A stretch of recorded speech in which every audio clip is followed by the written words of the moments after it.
আসসালামু আলাইকুম। প্রিয় দর্শক, অন্য মঞ্চের আলোচনায় আপনাদের সকলকে আমন্ত্রণ জানাচ্ছি। আজ আমাদের সঙ্গে আমন্ত্রিত অতিথি হিসেবে আছেন। বন্ধুরা নমস্কার। কেন পদত্যাগ করছেন না ধর্মেন্দ্র প্রধান? ধর্মেন্দ্র প্রধানের ইস্তফা কেন অতি গুরুত্বপূর্ণ আন্দোলনকারীদের কাছে?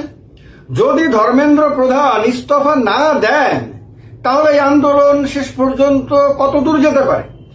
যদি ধর্মেন্দ্র প্রধান ইস্তফা দেন তাহলে কি এই আন্দোলন সম্পূর্ণভাবে শেষ হয়ে যাবে? যদি এই সমস্ত ঘটনার মধ্যে একটি ঘটনা ঘটে, অর্থাৎ ইস্তফা না দেন, তাহলে বিজেপির ভবিষ্যৎ কি হতে পারে? আবার যদি ইস্তফা দেন তাহলেই বা বিজেপির ভবিষ্যৎ কি হতে পারে? 2029-এর লোকসভা নির্বাচনে এই বর্তমান যে আন্দোলন দিল্লির যন্তর মন্তরে চলছে, সেই আন্দোলনের কি কোনো প্রভাব পড়বে, বা রাজ্যে রাজ্যে কি এর কোনো প্রভাব পড়বে?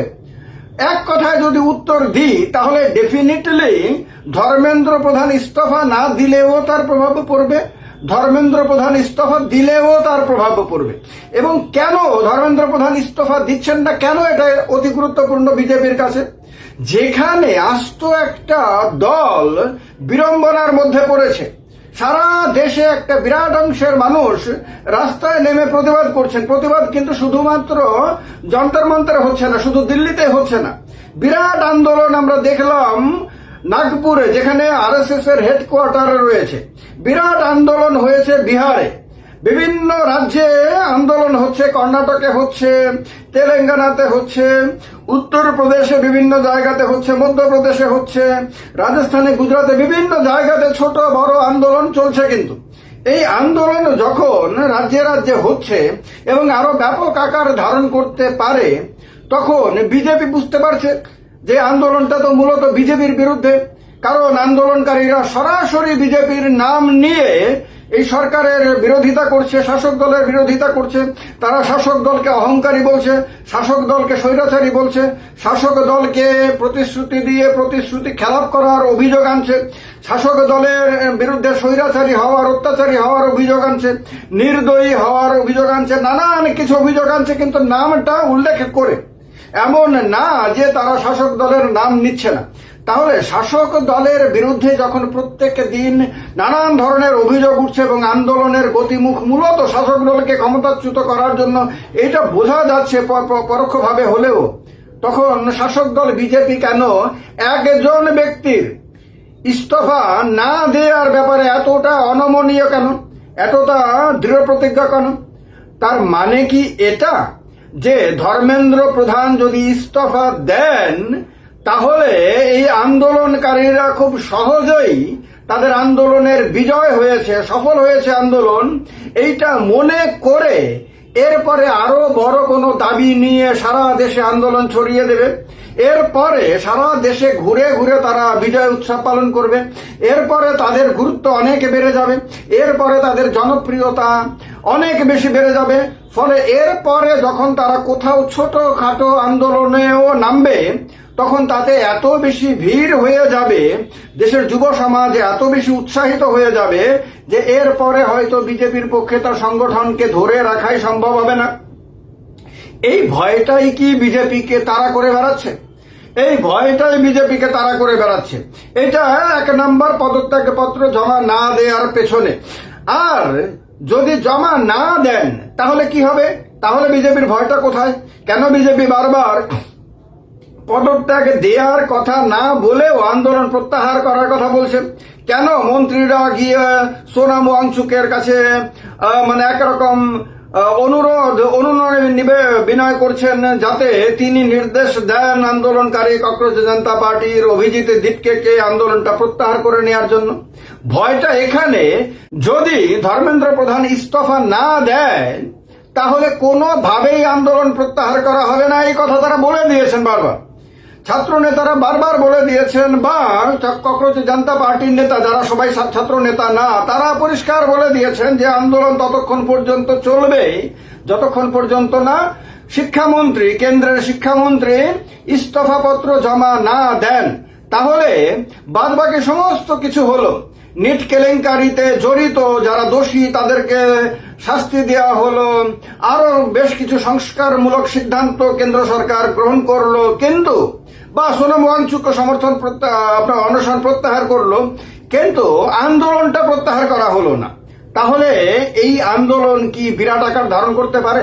বিভিন্ন সময়ে এই আন্দোলনকারী নেতারা পরিষ্কার বুঝিয়ে দিয়েছেন যে তাদের আন্দোলনের প্রতি জনসমর্থন বাড়ছে এবং যত দিন যাবে তত দিল্লিতে আরো বেশি সংখ্যক ছাত্রীরা গিয়ে বা যুবক যুবতীরা গিয়ে জড়ো হবেন এবং দেখা যাচ্ছে সেখানে এত বেশি সাপোর্ট আসছে সারা দেশ থেকে। অসংখ্য মানুষ যারা দিল্লিতে যেতে পারেননি বা যাননি, তারা জোম্যাটোকে, সুইগিকে অর্ডার দিয়ে টাকা পেমেন্ট করে তারা বলে দিচ্ছে যে খাবার নিয়ে গিয়ে যন্তর মন্তরে যাকে পাবে, আন্দোলনকারীদের মধ্যে যাকে পাবে তার কাছে যাতে দিয়ে দেওয়া হয়। তারা টুথব্রাশ বা টুথপেস্ট, কেউ জামা কাপড়, কেউ নানান ধরনের সামগ্রী, কেউ ওষুধপত্র ইত্যাদিও নাকি বিভিন্ন সংস্থার মাধ্যমে তারা দিল্লিতে পাঠিয়ে দিচ্ছে। অর্থাৎ আন্দোলনকারী এই যুবক যুবতী ছাত্রছাত্রীদের যাতে কোনো কিছুর অভাব না হয়, কোনো রকম অসুবিধা যাতে না হয়, তার জন্য তাদের বাবা মাকে চিন্তা করতে হচ্ছে না বাড়িতে। সারা দেশে অসংখ্য মানুষ সেটা চিন্তা করে তাদের জন্য পাঠিয়ে দিচ্ছে এবং দেখা গেছে যে সুইগি জোম্যাটোর যারা ডেলিভারি বয়রা তারা সেখানে যাচ্ছে, গিয়ে তারা খাবারের প্যাকেট বের করে তারা বলছে যে সামনে পাচ্ছে তাকেই নিয়ে নিতে বলছে এবং ছাত্রছাত্রীরা সেখানে এসে বলছেও তারা যে কোত্থেকে খাবার আসছে, কোত্থেকে সাপোর্ট আসছে আমরা বুঝতেও পারছি না, কিন্তু আমাদের কাছে এগুলো নিয়মিতভাবে আসছে। তো এই রকম যখন স্তরে পৌঁছে যায়, পাঞ্জাবের কৃষকরা সেখানে নানান ধরনের সুযোগ সুবিধা নিয়ে আসছে, অনেক ডাক্তার সেখানে বিনামূল্যে চিকিৎসা দিচ্ছে, কারণ দীর্ঘদিন ধরে সেখানে থাকার ফলে অনেকেরই শরীরে নানান ধরনের প্রবলেম দেখা দিতে পারে, সেগুলো চিকিৎসা করছে বিনামূল্যে, ওষুধপত্র দিচ্ছে বিনামূল্যে, আরো নানান ধরনের সমর্থন সহযোগিতা নিয়ে মানুষ সেখানে গিয়ে উপস্থিত হচ্ছে। পাঞ্জাবের শিখদের যে লঙ্গরগুলো রয়েছে, বাংলা সাহিদ থেকে শুরু করে বিভিন্ন জায়গাতে, আমি নিজেও লঙ্গরে গিয়ে খাবার খেয়েছি বিভিন্ন সময়, দারুণ খাবার, অত্যন্ত আদরের সঙ্গে যত্নের সঙ্গে তারা খাবার খাওয়ায়। সেই সমস্ত লঙ্গরের খাবারও নাকি সেখানে পৌঁছে দেওয়া হচ্ছে, ফলে অভাব তো কোনো কিছুর হচ্ছে না সেখানে সমস্ত সুযোগ সুবিধা পাচ্ছে। এবার এই স্তরে যখন একটা আন্দোলনের প্রতি মানুষের সমর্থন চলে যায়, আবেগ চলে যায়, তখন আন্দোলনকে শুধু শুধু উইথড্র করার কি দরকার আছে? আর এই কারণেই আন্দোলনকারীরা বলছে তারা আন্দোলনটাকে শেষ মুহূর্ত পর্যন্ত নিয়ে যাবে। আবার এইটাও ঠিক যে তাদের মধ্যে অনেকেই এই কথা বলে রেখেছেন যে ধর্মেন্দ্র প্রধানের ইস্তফা না দিলে শেষ পর্যন্ত আমরা মোদীর ইস্তফা চাইব, প্রধানমন্ত্রীর ইস্তফার দাবিতে আন্দোলনের পর আরো ব্যাপক হবে। তাহলে বিজেপি কি উভয় সংকটে পড়েছে? বিজেপি কি এমন একটা অবস্থায় পড়েছে যে ধর্মেন্দ্র প্রধানকে ইস্তফা দিতে বললেও যেমন সমস্যা, কারণ আন্দোলনকারীরা তখন উৎসাহিত হয়ে যাবে, তারা সফল হবে এবং তরুণীরা যদি একবার সাফল্যের স্বাদ পেয়ে যায় তাহলে তাদের মনের মধ্যে তো উৎসাহ, আত্মবিশ্বাস দ্বিগুণ হয়ে যায় বা বহুগুণ হয়ে যায়। তাহলে এইটা দিয়ে দিলে এইটারও ব্যাপক আপনার বিজেপির জন্য ক্ষতিকারক ব্যাপার হবে রাজনৈতিক দিক থেকে। আবার যদি ইস্তফা না দেয় তাহলেও বিরাট আকার ধারণ করতে পারে এই আন্দোলন। বিভিন্ন রাজনৈতিক দলগুলো তাদের সমর্থনে গিয়ে এসেছে এবং স্বাভাবিকভাবে আন্দোলন বিরোধী দলগুলো চাইছে যে আন্দোলন যাতে স্তীমিত না হয়, আন্দোলন যাতে দুর্বল না হয়, আন্দোলন যাতে উইথড্র করা না হয়, আন্দোলন যাতে কোনোভাবেই ডিসকন্টিনিউ না করা হয়, বরং আন্দোলনটাকে কন্টিনিউ করা হয়। কারণ দিল্লির বুকে যদি দীর্ঘ মেয়াদী আন্দোলন চলতে থাকে এবং সেই আন্দোলনে যদি লক্ষ লক্ষ মানুষ অংশগ্রহণ করতে থাকে তাহলে স্বাভাবিকভাবে এরপরে যত নির্বাচন আসবে, যেমন সামনের বছর অনেকগুলো বিধানসভা নির্বাচন রয়েছে, প্রথমে উত্তরপ্রদেশ বিধানসভা নির্বাচন, গুজরাটের নির্বাচন, হিমাচল প্রদেশের নির্বাচন, উত্তরাখণ্ডের নির্বাচন, পাঞ্জাবের নির্বাচন, গোয়ার নির্বাচন, বলে অনেকগুলো রাজ্যের বিধানসভা নির্বাচন রয়েছে। দিল্লিতে আন্দোলনের আবেগকে কাজে লাগিয়ে বিরোধীরা সারা দেশে প্রচারে বেরোবে, বিরোধীরা সারা দেশে মানুষের মধ্যে আপনার জনজাগরণ তৈরি করবে, মানুষকে বোঝাবে যে দেখো দিল্লিতে কতটা নির্দয়ী সরকার রয়েছে, কতটা অত্যাচারী স্বৈরাচারী সরকার রয়েছে, যে এতদিন ধরে ছাত্ররা আন্দোলন করলেও তারা তাতে পাত্তা পর্যন্ত দিচ্ছে না, ছাত্রছাত্রীরা কতজন সুইসাইড করেছে আপনারা দেখেছেন। এই কথাগুলো তারা বলবে, তখন বলে বলে বিজেপির বিরুদ্ধে একটা ক্ষোভের পরিবেশ সারা দেশে তৈরি করবে এবং ওই ক্ষোভের মধ্য দিয়ে, ওই আন্দোলনের মধ্য দিয়ে যখন নির্বাচন হবে তখন তাদের প্রত্যাশা অন্তত পক্ষে যে এই নির্বাচনগুলোতে তারা ভালো রেজাল্ট করবে বিরোধীরা, অন্ততপক্ষে যদি উত্তরপ্রদেশে ক্ষমতায় আসতে পারে, যদি গুজরাটে ক্ষমতায় আসতে পারে, তাহলে তার প্রভাব সারা দেশে পড়ে যাবে। কারণ আপনারা জানেন গুজরাট হলো নরেন্দ্র মোদী এবং অমিত শাহের গৃহরাজ্য। সেই গুজরাটে যদি বিজেপিকে দীর্ঘদিন পরে ক্ষমতাচ্যুত করা যায়, তাহলে তার যে মনোবৈজ্ঞানিক প্রেসার পড়বে, এটা ভয়ঙ্কর প্রেসার হবে। তো এইটা একটা তাদের নিশানায় রয়েছে। আরেকটা হলো যে উত্তরপ্রদেশে সবচেয়ে বেশি সংখ্যক বিধায়ক রয়েছেন, সবচেয়ে বেশি সংখ্যক আপনার সাংসদ রয়েছেন। সেই উত্তরপ্রদেশ থেকে যদি বিজেপিকে উৎখাত করা যায়, মানে শাসন ক্ষমতা থেকে, তাহলে তারও বিরাট প্রভাব এর পরের নির্বাচনগুলো পড়বে। তো এই উদ্দেশ্যকে সামনে রেখে বিরোধীরা সবাই ময়দানে নেমে পড়েছে। ফলে আপনারা দেখছেন যে এমন কোন বিরোধী রাজনৈতিক দল নেই যে সেখানে গিয়ে আপনার সমর্থন প্রকাশ করছে না। কেউই এই সুযোগে পেছনে থাকতে চাইছে না। সবাই মনে করছে যে এত বিশাল সংখ্যক যুবক যুবতীর সামনে যদি নিজেকে তুলে ধরা যায় এবং তাদের যদি মানসিকভাবে সমর্থন করা যায় এবং তাদেরকে বোঝানো যায় যে আমরাই সবচেয়ে বেশি তোমাদের কথা ভাবি, তো সুতরাং তোমরাও আমাদের কথা ভাবো, তাহলে আগামী দিনে রাজনীতিতে তাদের বিরাট লাভ হতে পারে। আর এইভাবে যদি আন্দোলনকে 2029 পর্যন্ত টেনে নিয়ে যাওয়া যায়, তাহলে তার কি বিরাট প্রভাব পশ্চিমবঙ্গের রাজনীতিতে পড়বে, বিহারের রাজনীতিতে পড়বে, গুজরাটের, রাজস্থানের, উত্তরপ্রদেশের, মধ্যপ্রদেশের, হরিয়ানার রাজনীতিতে পড়বে। যেখানে যেখানে বিজেপি ক্ষমতায় রয়েছে সেখানে সেখানেই বিজেপির কর্মীরা শাসন ক্ষমতায় থাকা সত্ত্বেও তাদের মনোবল দুর্বল হবে। কারণ সাম্প্রতিক কালে দিল্লিতে দেখা যাচ্ছে এমন অনেক বিজেপি পরিবারের লোকজন, ছেলেমেয়েরা সেখানে যাচ্ছে, গিয়ে তারা মিডিয়াকে ইন্টারভিউ দিতে গিয়ে বলছে যে আমার বাবা মা বিজেপি করে, বা কেউ বলছে যে আমি বিজেপি করি কিন্তু আমার ছেলে মেয়ে আজকে তাদের ভবিষ্যতের কথা ভেবে আমি বিজেপিকে ত্যাগ করেছি। তো এইরকম বিজেপির পরিবারের মধ্যে, বিজেপির সমর্থকদের মধ্যে একটা ফাটল দেখা দিয়েছে। অনেকেই মনে করেছে যে সরকার সত্যি সত্যি তো মানুষের কথা শুনছে না, সরকার সত্যি সত্যি তো দয়া মায়াহীন হয়ে গেছে। সুতরাং যে ধরনের সরকার আমরা প্রত্যাশা করেছিলাম 2014-তে, সেই ধরনের সরকার তো আর আজকে নেই। তো সুতরাং এখন সমর্থন প্রত্যাহার করার সময় এসে গেছে, এইটা মনে করে অনেকে বিবৃতি দিচ্ছে সেখানে মিডিয়ার সামনে। আর এই কথাগুলো সারা দেশে ছড়িয়ে পড়ছে। কারণ ন্যাশনাল মিডিয়া বলতে যাদেরকে বুঝি, মেইন স্ট্রিম মিডিয়া বলতে যাদেরকে বুঝি, তারা এগুলো না দেখালেও এখন তো সোশ্যাল মিডিয়ায় মূলত মেইন স্ট্রিম মিডিয়া, সোশ্যাল মিডিয়াতে এগুলো ব্যাপকভাবে ছড়িয়ে পড়ছে। ফলে সাধারণ মানুষের মধ্যে মনোবৈজ্ঞানিক প্রেসার তৈরি হচ্ছে। এটা বিজেপির জন্য ভবিষ্যৎ রাজনীতির দিক থেকে বিরাট বড় ক্ষতিকারক দিক হতে পারে। এই ভয়টাই কি বিজেপিকে তারা করে বেড়াচ্ছে? তার কারণেই কি নরেন্দ্র মোদী, অমিত শাহ, যারা সিদ্ধান্ত নেওয়ার ক্ষেত্রে অনেক বেশি ওস্তাদ বলে ধরা হয়, তারা কোনো সিদ্ধান্ত নিতে পারছেন না?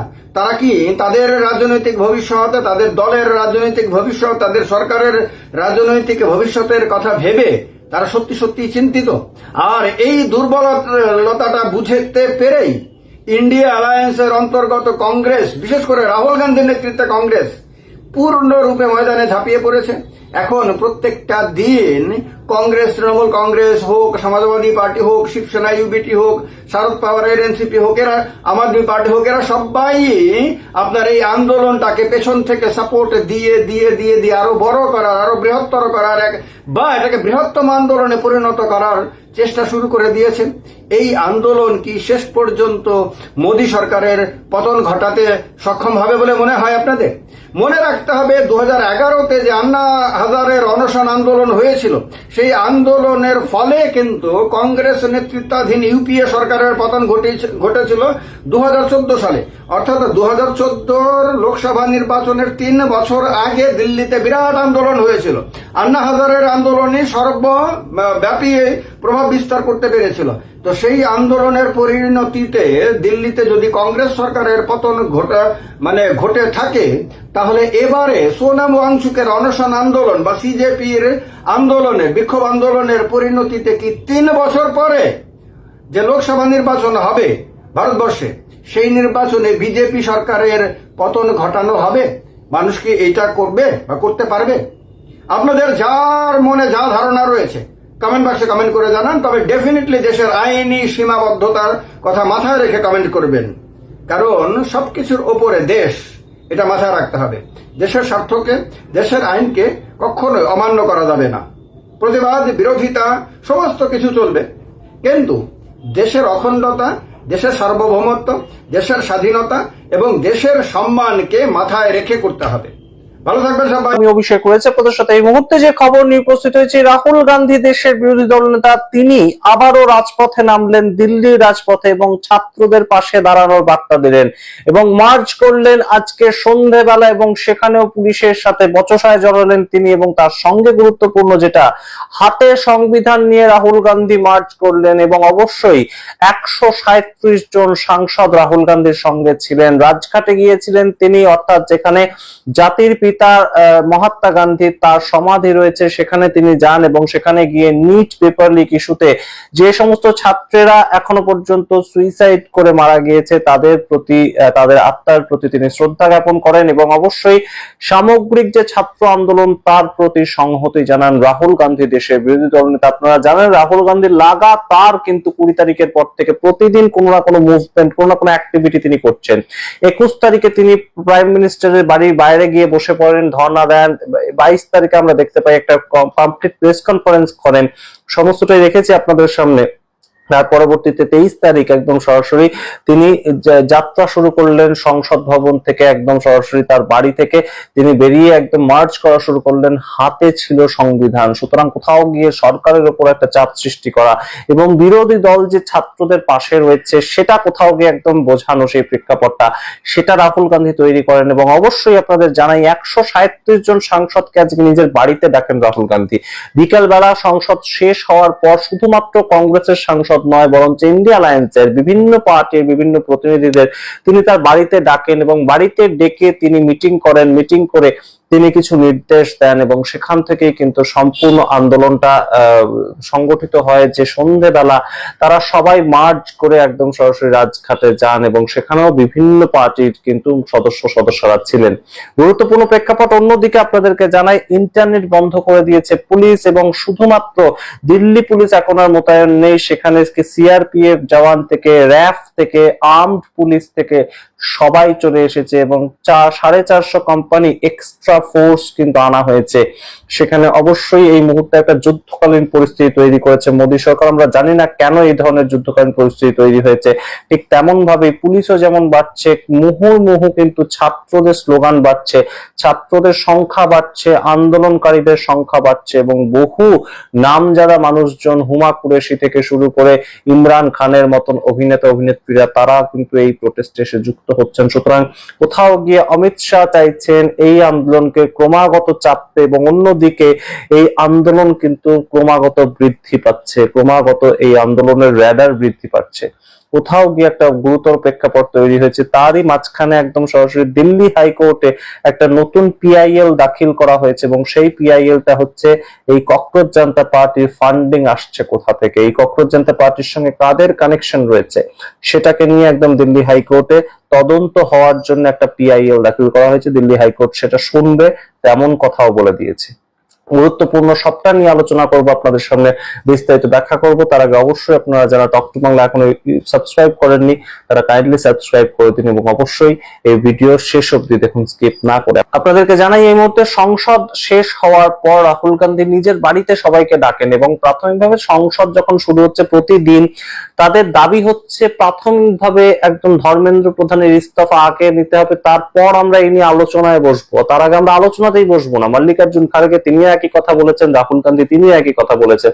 কোনো মতেই আমরা আলোচনাই করব না, কোনো কিছু আলোচনা করার নেই। ছাত্রদেরকে যেভাবে মারা হয়েছে, ধর্মেন্দ্র প্রধান এখনো ইস্তফা দেননি, কোনোভাবেই কোনো আলোচনাতে আমরা যাব না, সেটাকে নিয়ে আলোচনা করব না। কিন্তু আগে ধর্মেন্দ্র প্রধানকে ইস্তফা দিতে হবে, একদম বিরোধীদের স্টাবার্ন দাবি যেটা, একদম সরাসরি ছাত্রদেরও একই দাবি। ককরোচ জনতা পার্টিকে জেপি নাড্ডা ডেকেছিলেন নিজের বাড়িতে, ককরোচ জনতা পার্টি জানিয়ে দিয়েছে আমরা কোথাও যাব না, যদি দেখা করতে অসুবিধা হয় এখানে এসে তাহলে আমরা কনস্টিটিউশন ক্লাবে বসতে পারি, আপনার বাড়িতে আর যাব না।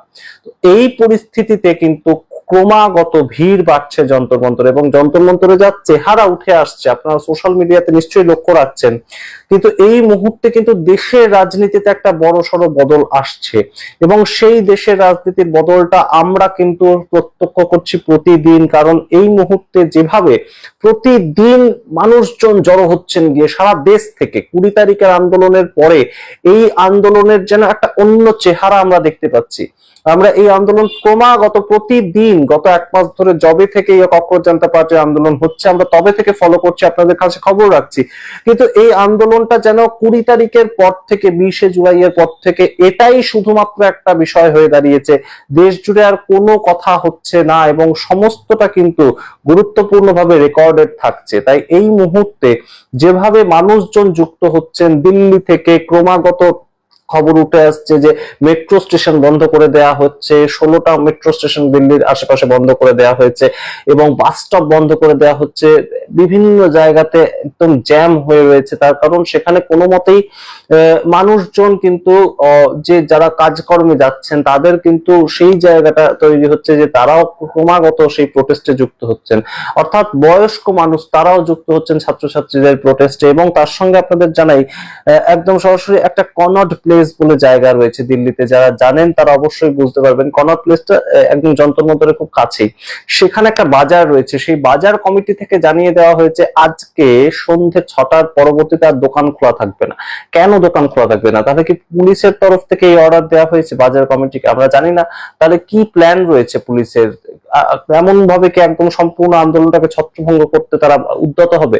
আমরা জানি না। বিভিন্ন ভাবে কিন্তু বিভিন্ন খবর উঠে আসছে। তারই মাঝখানে গুরুত্বপূর্ণ, ককরোচ জনতা পার্টির ফান্ডিং করছে কে, এই বিষয়টা নিয়ে কিন্তু দিল্লি হাইকোর্টে, যেটা বিভিন্ন জায়গায় আপনারা দেখেছেন, দিল্লি হাইকোর্ট থেকে অর্ডার বেরিয়ে এসেছিল ককরোচ জনতা পার্টিকে নিয়ে, সোনাম ওয়াংচুককে নিয়ে বিভিন্ন অর্ডার বেরিয়ে এসেছে। তো সেই দিল্লি হাইকোর্টে একটা পিআইএল দাখিল হয়েছে এবং হিন্দু মহাসভার পক্ষ থেকে সতীশ কুমার আগরওয়াল তিনি এই পিআইএলটা দাখিল করেছেন এবং তিনি বলছেন যে এই participation of the activist and the political leaders and foreign funding, এটা সম্পূর্ণ তদন্ত হওয়া দরকার। যারা পার্টিসিপেট করছে তাদের পেছনে কে রয়েছে, তাদের পলিটিক্যাল ব্যাকগ্রাউন্ড কি, এবং যারা পলিটিক্যাল লিডার আসছে তারা এই ফান্ডিং করছে কিনা সম্পূর্ণ আন্দোলনটাকে। তার থেকেও গুরুত্বপূর্ণ যেটা যেটা বারংবার কেন্দ্রীয় মন্ত্রীরা প্রথম দিকে এই আন্দোলন তৈরি হওয়ার পরেই বলেছিলেন যে এই সম্পূর্ণ আন্দোলনটা ফরেন থেকে ফান্ডেড কিনা। গুরুত্বপূর্ণ প্রেক্ষাপট, কারণ একটা আন্দোলন চালাতে গেলে তো খরচা হয়, তো সেই খরচাটা করছেন কে? কিন্তু সাধারণভাবে আমাদের কাছে যা ছবি উঠে আসছে, প্রতিদিন হাজার হাজার মানুষ দেশের বিভিন্ন জায়গা থেকে সুইগি জোম্যাটোর মাধ্যমে কিন্তু প্রচুর খাবার পাঠিয়ে দিচ্ছেন, তাদের মতন করে যোগদান করার চেষ্টা করছেন, কেউ ছবি আঁকছেন, কেউ গান গাইছেন। এই আন্দোলনটা কিন্তু এখন আর শুধু দিল্লির আন্দোলন বা ককরোচ জনতা পার্টির আন্দোলন বা অভিজিৎ দীপকের আন্দোলনও নেই। এখন কিন্তু সম্পূর্ণ আন্দোলনটা জনতার আন্দোলন হয়ে গিয়েছে। অভিজিৎ দীপকে যদি আজকে বলেন যে তিনি আজ সম্পূর্ণ আন্দোলন তুলে নিলেন, তাহলেও কি জনতা বন্ধ করবে এই আন্দোলন? পলিটিক্যাল অ্যানালিস্টরা কিন্তু তা বলছেন না। পলিটিক্যাল অ্যানালিস্ট বলছেন যে অভিজিৎ দীপকে যদি চান ও এখন আর এই আন্দোলন তিনি বন্ধ করতে পারবেন না। সম্পূর্ণটা ককরোচ জনতা পার্টির হাতে আর নেই। এবং দফা এক দাবি এক, এইভাবে যে স্লোগানিং হচ্ছে, ধর্মেন্দ্র প্রধানের ইস্তফার দাবিতে যে স্লোগানিং হচ্ছে, সেটা কোথাও গিয়ে রাহুল গান্ধী প্রতিদিন নিজের দিকে কিন্তু লাইটটা নিয়ে আসছেন। প্রতিদিন তিনি পাশে থাকছেন, ছাত্রছাত্রীদের পাশে থাকছেন, বিক্ষোভের পাশে থাকছেন। তিনি হয়তো সশরীরে যাননি যন্তর মন্তরে, কিন্তু প্রত্যেক দিনের তার যে অ্যাক্টিভিটি, 20 তারিখের পর থেকে 21 তারিখ তিনি প্রাইম মিনিস্টার বাড়ির বাইরে গিয়ে ধর্ণা প্রদর্শন করলেন, নিজে অ্যারেস্টেড হলেন। 22 তারিখে একটা গোটা প্রেস কনফারেন্স করলেন, তিনি সেখানে দেখিয়ে দিলেন গত 10 বছরে 150-র বেশি পেপার লিক হয়েছে। এবং 23 তারিখে একদম সরাসরি তিনি গান্ধীর যে সমাধির, যে মহাত্মা গান্ধীর যে সমাধি রয়েছে সেখানে চলে গেলেন, ছাত্রদের পাশে থাকার বার্তা দিলেন। সম্পূর্ণটা মিলিয়ে কিন্তু দেশের রাজনীতির বদল হচ্ছে এবং মোদী সরকার ঠিক একটাই ট্যাকটিক্স, কিন্তু যা দেখে বোঝা যাচ্ছে একটাই ট্যাকটিক্স পালন করতে চাইছে, ছাত্রদের উপর ক্রমাগত প্রেসার ক্রিয়েট করা, যাতে এই আন্দোলন ইমিডিয়েটলি বন্ধ হয়ে যায়। আমরা জানি না যে পুলিশ দিয়ে কিংবা সিআরপিএফ দিয়ে কিংবা র্যাফ দিয়ে কিংবা এক্সট্রা যে 450 কোম্পানি আর্মড ফোর্স ডিপ্লয় করা হয়েছে সেখানে, সেটার মাধ্যমে বা ইন্টারনেট বন্ধ করে যাতে খবর ছড়িয়ে না পড়ে, তার সঙ্গে একদম সরাসরি মেট্রো স্টেশন বন্ধ করে মানুষ যাতে আসতে না পারে সেখানে, একদম আমরা যে অটো রিক্সা ড্রাইভার সেগুলোকে বন্ধ করে, আশেপাশের যে দোকান বাজার সেগুলো বন্ধ করে এই আন্দোলনকে বন্ধ করা যাবে কিনা আমরা জানি না। কারণ প্রত্যেক শহর থেকে, প্রত্যেকটা মেজর সিটি থেকে একই খবর ছড়িয়ে আসছে যে ককরোচ জনতা পার্টির আন্দোলন হচ্ছে। তাতে কিন্তু লেখা থাকছে আর ককরোচ জনতা পার্টি, সাধারণ যুবকরা রাস্তায় নেমে পড়ছেন এবং সেটা একদম তামিলনাড়ু, তেলেঙ্গানা, মধ্যপ্রদেশ, গোয়া, গুজরাট, বিহার, ওয়েস্ট বেঙ্গল প্রত্যেকটা জায়গাতে, ইভেন কেরালাতে এবং অরুণাচল প্রদেশেও এই প্রোটেস্টের আজ কিন্তু আমরা দেখতে পেয়েছি। এবং বিহারে প্রত্যেক দিন প্রোটেস্ট হচ্ছে। বিহারে গতকাল ধুমধুমার হয়েছে, আইসা তাদের পতাকা নিয়ে নেমেছিল রাস্তায়। আইসা আপনারা জানেন ছাত্র সংগঠন, এবং সেই জায়গা থেকে আইসার পরবর্তীতে কিন্তু সাধারণ ছাত্রছাত্রীরা তারা আজকে আর কোনো পতাকা নিয়ে নামে দেশের পতাকা নিয়ে নেমে পড়েছিল। সুতরাং কোথাও গিয়ে আন্দোলন যতই বৃদ্ধি পাচ্ছে ততই কক্রোচ জনতা পার্টির বিরুদ্ধে একটা পিআইএল দাখিল হয়েছে দিল্লি হাইকোর্টে, এবং অন্যদিকে সম্পূর্ণভাবে 137 জন সাংসদকে নিয়ে রাহুল গান্ধীর এই যে মার্চ, সম্পূর্ণটা মিলিয়ে সরকারের ওপর চাপ তৈরি হচ্ছে। সরকার কিভাবে ট্যাকল করার চেষ্টা করছে, যা দেখা যাচ্ছে রাস্তায় পুলিশ, আর কিছু দেখা যাচ্ছে না। ধর্মেন্দ্র প্রধান ইস্তফা দেওয়ার কোনো ধরনের কোনো প্রেক্ষাপটই তৈরি করছে না সরকার। আমরা জানি না কখন কি হবে, এবং আপনাদের সামনে আমরা কি খবর তুলে ধরতে হবে। তবে অবশ্যই রাহুল গান্ধীর এই প্রোটেস্ট কিন্তু অবশ্যই একটা ছাপ ফেলছে যুব সমাজের মধ্যে।